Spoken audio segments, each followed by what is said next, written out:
Welcome back everybody to another Red Dead Redemption 2 Secrets video. I believe in the case of this particular game, it's our 6th installment, keeping it in step with the amount of episodes I have dedicated to the Mass Effect trilogy, so definitely check those out too. But anyway, for me the joy of video games comes from exploring its deepest, darkest depths, to explore environmental storytelling and other hidden details that make video games with open worlds worth experiencing. And in this particular department, Red Dead Redemption 2 appears to lap most games on the market. So join me as I hop in the saddle of Dugas Fugus II, and please enjoy 10 Red Dead Redemption 2 secrets many players missed, Part 6.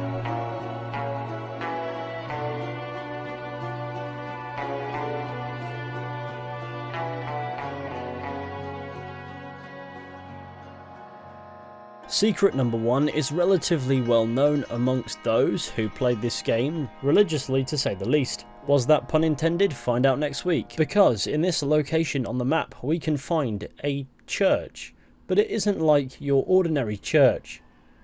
It's tiny. And it also seems to be abandoned and in a less than ideal location. In order to head inside you will need to crouch, but in doing so you will discover that it also comes with a tiny interior, just so you can feel like a giant. On the bench you will find a normal sized book just to ruin your suspense of disbelief. I presume it's a Bible, but at this point it may as well be the Chronicles of Narnia. This location features during the Landmarks of Riches treasure hunt, and apparently shooting its bell will decrease your honour. This chapel is clearly abandoned, left to fall into disrepair. Its purpose and who it was for is unclear. Is it made for small people, children? Is it a place for the alligators to come and worship the Lord? Is it for children to go and worship the Lord and be eaten by alligators doing the same thing? Its location, size, purpose is all baffling and makes no sense. For secret number 2, we need to head to the Appleseed Timber Company located northeast of the town of Strawberry. Upon arrival here, you may be baffled to realise that this place is housing a secret, whether it's aware of it or not. Follow the road through the front of the camp and to the southwest, and then along this you will find a grisly scene. 2 dead bodies. One of them has been brutally decapitated. On one of the bodies you can find a letter, titled Letter from St. Luke's Academy. It reads as follows.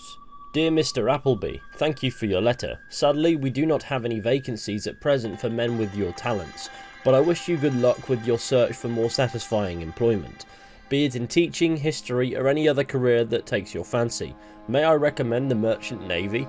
Should your heart be set on teaching, then I feel honour bound to advise you that a degree from a reputable university is normally a requirement, which my sense is you do not yet possess.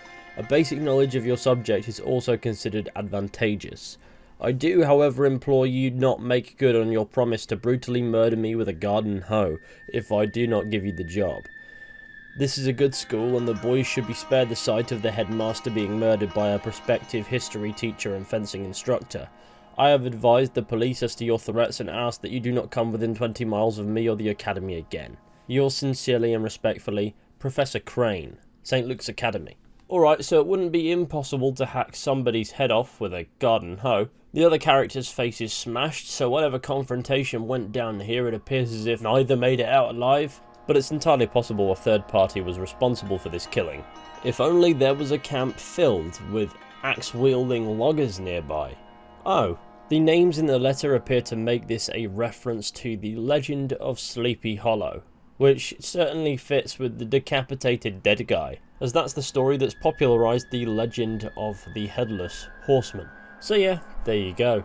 The next couple of secrets are more touching than anything. O'Cree's Run is actually named after the voice actor who was originally planned to portray Uncle. Sadly, John O'Cree passed away before too much could be recorded and Uncle had to be recast, but as a nod to his contributions, this pond was named after him. Also, some of Uncle's singing in the final game is also still voiced by John O'Cree. So, in total, Red Dead Redemption 2 finds a touching way to honour the late cast member. Secret number 4 brings us to Mount Hagen, that also is named as a touching nod. Mount Hagen appears to be named in the honour of the voice actor who played Landon Ricketts, Ross Hagen, who sadly passed away in 2011. the year after the launch of the original Red Dead Redemption. So both John O'Crea and Ross Hagen's names have been immortalised in this video game forever. In the case of London Ricketts, it's fitting for his actor Ross Hagen to be immortalised in the location that serves as the dramatic backdrop for the climactic epilogue mission American Venom. Secret number 5 brings us to Compson Stead in Lemoyne, located in Erris Field. Many players will first be sent here during a stranger mission chain found in Rhodes, in which a man named Jeremiah Compson sends you to his old house that's been repossessed to collect some of his possessions. As we explore his old estate, it becomes increasingly obvious that his career stemmed from one of the many depraved facets of the slave trade. However, the biggest glimpse of cruelty isn't in the house at all, not even in the basement. It's actually in the well. Down here in the dank darkness, you can see scratched in tally marks on the wall, showing just how long a person was kept down here. The crosses beneath the tally marks may suggest some people even passed away down here. This is just a slightly well hidden example of the extreme cruelty that was dealt here. Secret number 6 brings us to Barrow Lagoon in the mountains. It's here at this frozen over body of water where we can find a hut, sitting across Barrow Lagoon from the road. Inside this hut on the table you can find a pair of ice skates, a bottle of whiskey, a pocket watch, a cigarette card for Felix Hawley the ice skater, and a newspaper clipping. The clipping tells us of a talented ice skater's career cut short in a terrible accident. It appears as if this is the retreat for Felix Hawley. This theory can be confirmed if we head outside, for we will find his grave. However, unlike an ordinary grave, the casket is open and unburied. There is a skeleton inside missing a leg, and on the grave it reads in graffiti letters, "No ice in hell." Somebody hated him enough to dig up his remains and deface his headstone. What did he do? Sleep with somebody else's wife? Or was somebody just so resentful of Felix Hawley as a skater that even after he lost his leg in an accident and ended his career and died, they needed to dish out an insult? Somebody must have been motivated to do this. However, whether or not we'll find out why is another question. Secret number 7 takes us to this spot south of Bolger Glade in Lemoyne, where along the banks of the Lannahechee River we can find a boat in a tree. A curious and peculiar discovery, no doubt. The tree appears to be old, and the boat appears to have sustained massive amounts of damage. How it got in the tree is unclear, but it was likely caused by a storm or a hurricane of some description. It certainly makes for a unique visual, and plenty of players have spent countless amounts of time to climb into the boat in the tree. There isn't too much more to it, but it could possibly be a reference to Aguirre, The Wrath of God, a 1972 German film that features a boat in a tree. Or it could just be to take the piss and baffle us, but what we make of it is up to us. For secret number 8, we're heading to a particular cabin in Butcher Creek, northwest of Van Horn Trading Post in eastern New Hanover.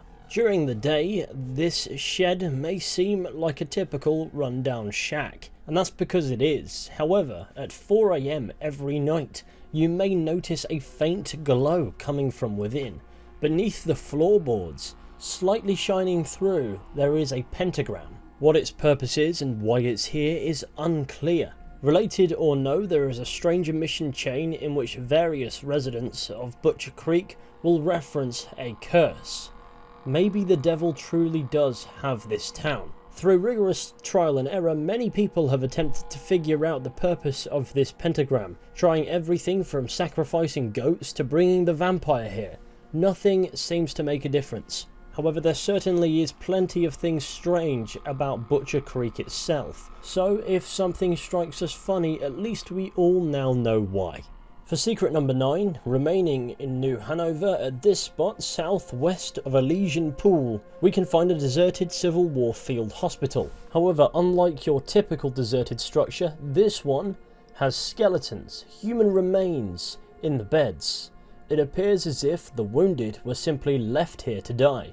Further south there is a watchtower of some description, however, The real horror of the Civil War infrastructure remaining here is a bit further down the other side of this hill. It's at this location where we can find the Clingman, a Civil War Union soldier left behind by the Union. However, he doesn't seem to be aware that time has progressed. He still thinks it's 1862. State your side, sir. North or south? Well, I sure ain't from the south. Lucky for you. Captain Hayden Russell, 29th Ambarino Volunteer Infantry. Do you bring news from General Skollick? Who's General Skollick? I'm awaiting orders. We will move on Lemoyne soon and take Saint-Denis from the rebels. You do know what year it is, right? What kind of question's that? 1862, April 14th. Now move along, civilian. And watch yourself. Johnny Reb's in the area. His mind appears to be scattered beyond comprehension. He has no memory of the days that have passed since. And now he's got no memories of ever existing. It appears as if, come the end of the Civil War, he was left at his post, with no way to know that he would be relieved. Loyal, he stayed put, awaiting orders that never came, and as a result of his isolation, developed some form of dementia maybe. Secret number 10 doesn't spawn at any specific location, but rather, if you find yourself riding up and down the shores for long enough, you will eventually find it. A seemingly dead man, an upside down beached boat, and a chest. If you go to loot the man, this will happen.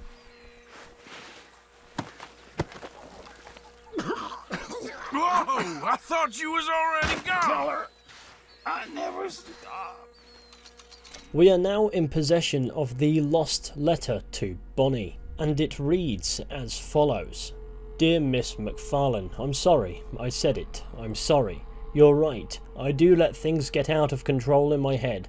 I always have. I see that, but I love you. We are meant to be together. It is our destiny. I know it is. I saw us in a dream, raising kids. You were very happy as my wife, and I was proud to be your husband. Dreams don't lie, and neither do I. I'm heading off to make my fortune, and when I come back a rich man, you'll see what a fine husband I will make you, and a father to our children. And no, I won't grow up. On that subject, you're wrong. I've got so many things to say to you. I'm going to continue with the writing of this letter later, but believe me when I say we are destined for a long, happy life together. Even your father will come to believe it and accept me, no matter how humble my birth. Bonnie MacFarlane, of course, being the prominent side character from the first Red Dead Redemption, and this bloke doesn't appear to be a lover as much as just plain obsessed.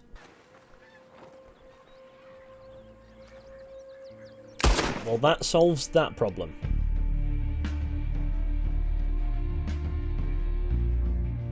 And that brings us nicely to the end of today's video. Thank you all very much for watching 10 Red Dead Redemption 2 Secrets Many Players Missed, Part 6. Obviously the title wasn't intended to insult anybody's intelligence, that's why I keep it vague, many players, rather than 10 Secrets You Missed, because I feel like that just is a bit patronising, especially when a lot of people watching these videos will know a lot about the secrets within them already, because that's just how it is.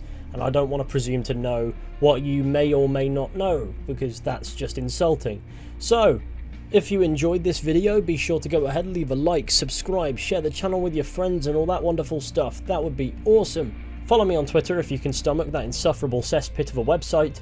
But more importantly, I've recently posted some new content to my history channel Decades, which you can check out via a link in the description. If you like history, definitely give this a view, and if not, no worries, there will be plenty of content here as well.